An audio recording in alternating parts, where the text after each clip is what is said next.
I loved the first day of school because it was a time to get out of the house and you got to meet your new friends for the year.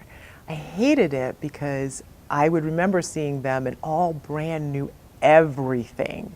I just remember getting ready for school in the morning and not wanting to wear like the same kind of clothes every day.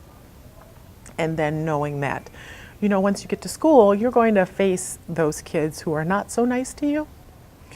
So I would do anything I could to stay home. So I flunked the first grade because I missed so many days of school.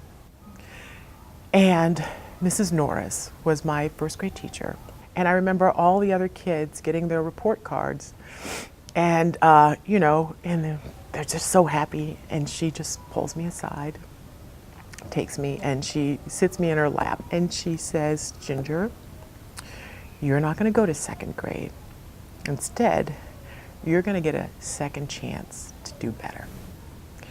And I think when she said a second chance, that was like the gift of the right word choice. It was a struggle for my parents because they wanted to make sure, we had clothes, we had food, we had all the basics and necessities, but sometimes going to school, it was a little rough. You couldn't get the trapper keeper that everyone else had.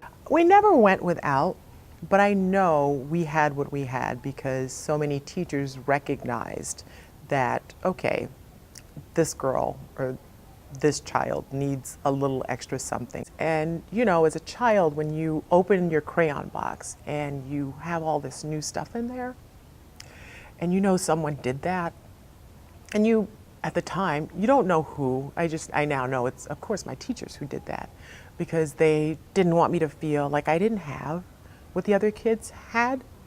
And, they believed in me enough to know that if I had the right tools, then I could do whatever. As an adult, I now know that teachers don't make a whole lot of money.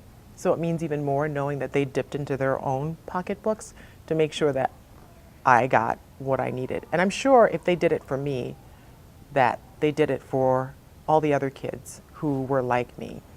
And it doesn't seem like a big deal that my tools could fit into a crayon box. But to me, that crayon box was my world, and those teachers filled my world.